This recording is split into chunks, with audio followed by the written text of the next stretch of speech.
Bugünkü izah edəcəyim mövzu 19-cu əsrin 30-50-ci illəridir. 19-cu əsrin 30-50-ci illəri bu bölmə uşaqlar üçün ən çətin, qarışıq gələn bölmələrdən biridir. Və bu bölməni asanlaşdırmaq üçün mən 5 hissəyə bölmüşəm. İnzibati, köçürmə, ticarət, üsyan və nəticə. Üsyanların doğurduğu nəticə. Və olmaqla 5 hissəyə bölmüşəm. İlk öncə izah edəcəyim hissə inzibati hissədir, yəni ərazi bölgüsü. Ruslar Azərbaycanı işğal və ləğv edəndən sonra, öz müstəmləkəsinə çevirəndən sonra bütün xanlıqlarımızı ləğv elədi və xanlıqları əyalətə çevirdi. Yəni yadınızda saxlayırsınız ki, böyük xanlıqları ləğv elədi, onları əyalətə çevirdi. Bir dənə Gəncə xanlığını çıxmaq şərti ilə. Məsələn, 1806-cı ildə Bakı xanlığını ləğv eləyib əyalətə çevirdi. 1810-cu ildə Quba xanlığını ləğv eləyib əyalətə çevirdi. 1819, 20, 22 bunu əvvəlki bölmədə izah eləmişəm. Bayatını yadda saxlayırsınız. Şəki, Şamaxı, Qarabağı 19, 20, 22 olmaqla ləğv eləyib əyalətə çevirdi. 1826-da Lənkəranı ləğv eləyib əyalətə çevirdi. 1828-də isə Naxçıvan və İrəvan xanlıqlarını ləğv eləyərək əyalətə çevirdi. Yəni xanlıq nə vaxt ləğv olunubsa, o vaxtda Rusiyanın əyalətinə çevrilib. İki ərazimiz isə Gəncə xanlığı ilə Carbalakən dairəsi dairə oldu. Yəni Gəncə ilə Carbalakəni dairəyə çevirdi. Qazax, Borçalı, Şəmşədil sultanlıqlarımızı isə distansiya elədi. Azərbaycanı əyalət, dairə, distansiya olmaqla böldü və üçünə də komendant rəhbərlik edirdi. Buradan da görsənir ki, Azərbaycanda komendant idarə üsulu yarandı. Sonra mahallar var idi. Mahalları naiblər idarə edir, kəndləri isə kəndxudalar və ya yüzbaşılar idarə edirdi. İnzibati bölgü budur. Daha sonra köçürmə. Köçürmədə neynədir? Köçürmədə 1804-cü ildə erməniləri Yezovetpola köçürdüdü. Yəni bu qeyri-rəsmi köçürtməkdir, rəsmi hal almamışdı. Köçürtmənin illəri əsas 1818, 1828, 1830 yadda saxlayırsınız. İlk öncə Çar Rusiyası Almanları köçürtdü Azərbaycana. Almanların köçürmə ili 1817-18-dir. Yəni bir dənə 18-i 28 ilə bağlı olaraq 18-i yazmışam. Birini öyrəndiniz, bəs eləyər. 1818-ci ildə Almanları Göygöl bölgəsinə, bir də Şəmkir bölgəsinə köçürtdü. İlk Alman məskənləri Yelanandrov, yəni Göygöl bölgəsinə köçürtdü. Sonraki məskən isə Annenfeld, yəni Şəmkir zonasına köçürtdü. 1828-29-cu ildə isə erməniləri köçürdüdü. 1828 rəsmi şəkildə Türkmənçay müqaviləsinə görə 1828-də köçürdüb. Türkmənçay müqaviləsi Rus-Qacar arasında olduğu üçün Qacar ərazisindən köçürülür.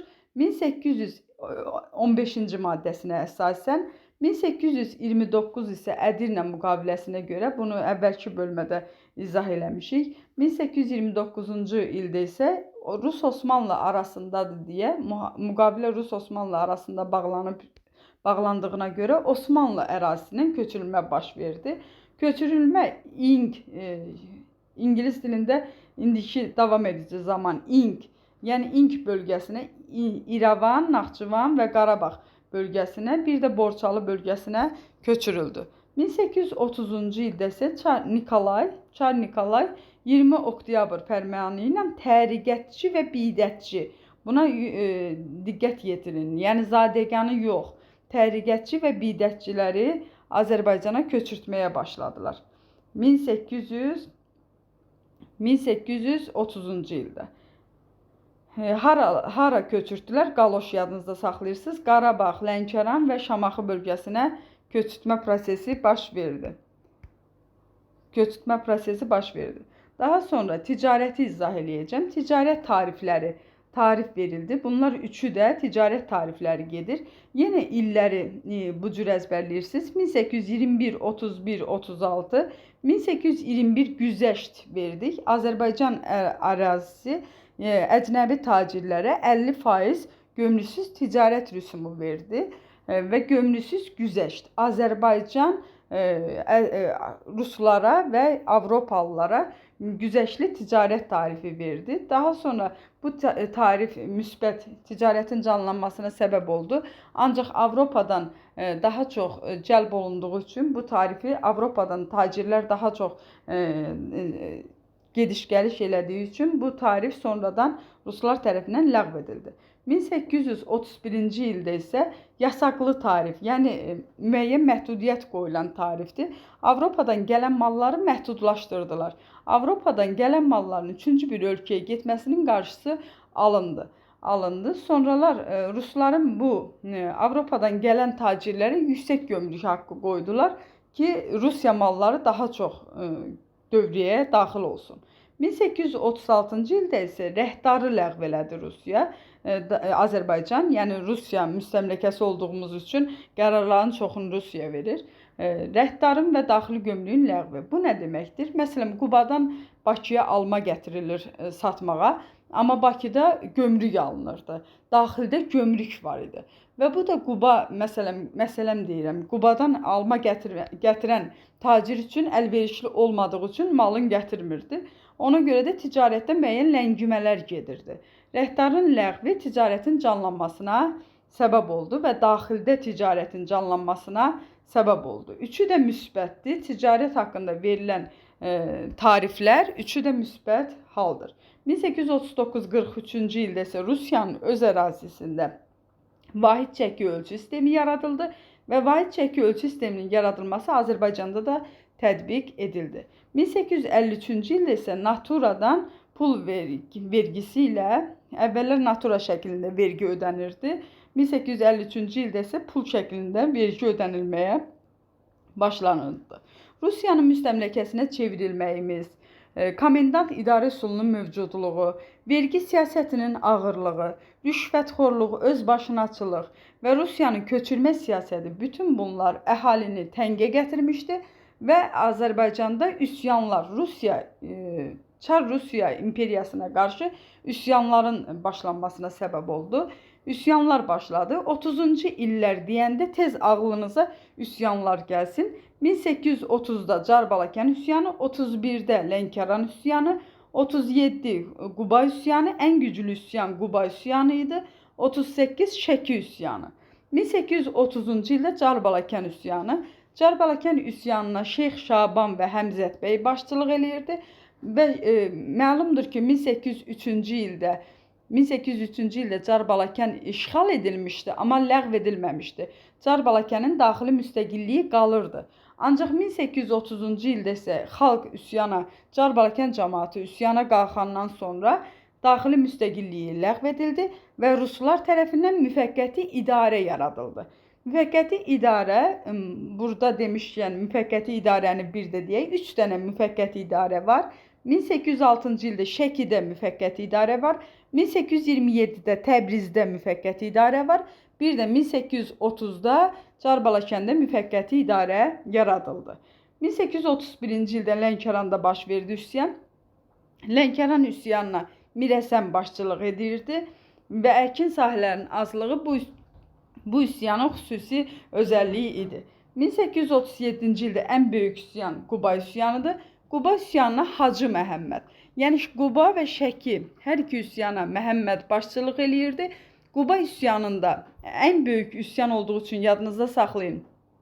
Yəni Hacca gedən daha belə mühüm dindar sayılır. Hacı Məşədidən daha üstün belə deyək addır.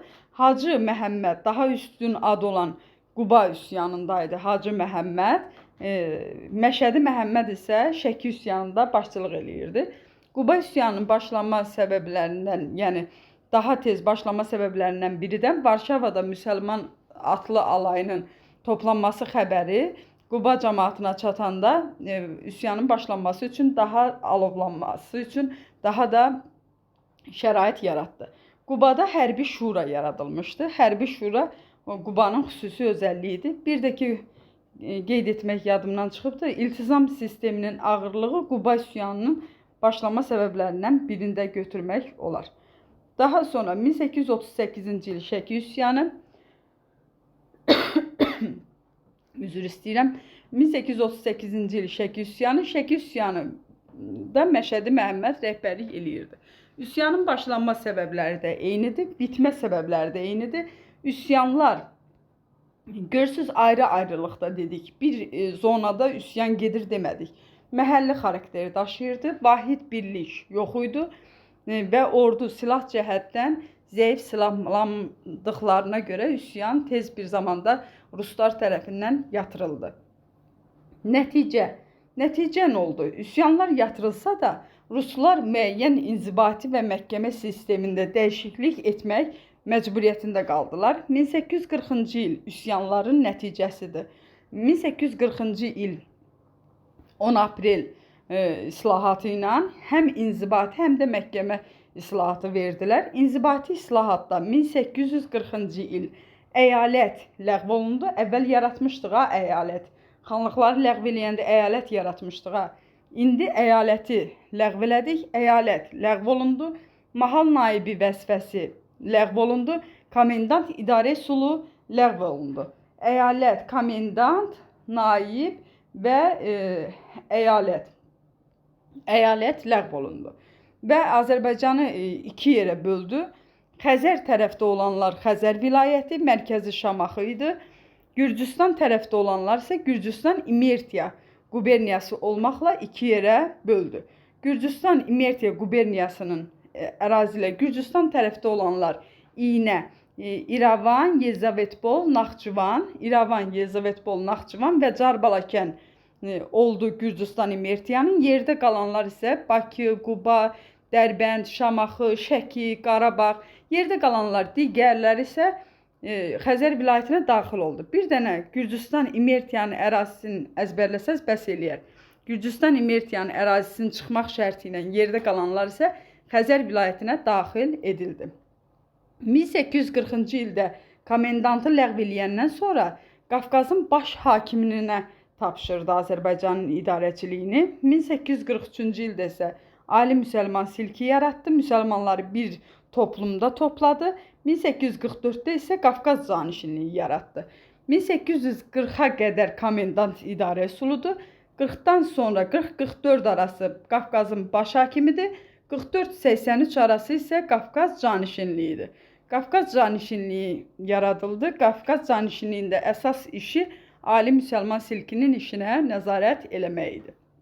1840-da yaradılan Gürcüstan İmertiya və Xəzər vilayətini 1846-cı ildə ləğv elədi. 1846-cı ildə Azərbaycanda quberniyalar yaratdı. Tiflis, Kutaisi, Şamaxı, Dərbənd. Əsas Şamaxı və Dərbəndi yadda saxlayın. Şamaxı, Dərbənd quberniyası yaratdı.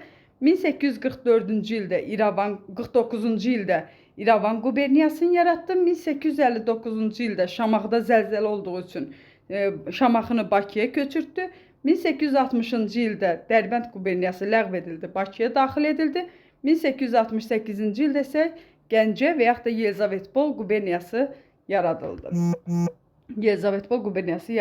Məhkəmə islahatında neynədir? Məhkəmə islahatlarında quberniya, qəza, vilayət məhkəmələri yaradıldı. Şəriət məhkəmələri qalmaqdaydı. Mülki işlərə, hərbi məhkəmələrdə baxılma qaydası ləğv edildi və məhkəmələr açıq keçirilirdi. Məmurlar da Ruslardan təşkil olunurdu. Bu 30-50-ci illərdə Rusların keçirdiyi inzibati köçürmə, ticarət və Ruslara qarşı üsyanların da nəticəsi haqqında məlumatların, demək olar 90% məlumatları verdim. Qeyddə nə yazmışam? Qeyddə 1836-cı ildə Alban Katolikosluğunun ləğvi, 27-də ilk kapitalist müəssisəmiz yarandı. Yəni Nuxada, Şəkidə Xanabad manufakturası yarandı. 1836-cı ildə Qafqazda ipəkçiliyi yayan cəmiyyət, yayan sözünü yadda saxlayırsınız. 1829-cu ildə Səlyan Xəzinə qəyyumluğu, bir də 2 dənə rəisliyimiz var idi. Müsəlman rəisliyi, hərbi rəislik. Şimalda bizi qoruyan hərbi rəisliyimizdir. Hərbi rəisliyimiz Bakı, Dərbənd, Quba. Yerdə qalanları Şəki, Şamaxı, Qarabağ, bir də Lənkəran müsəlman əyalətli rəisliyinə daxil idi.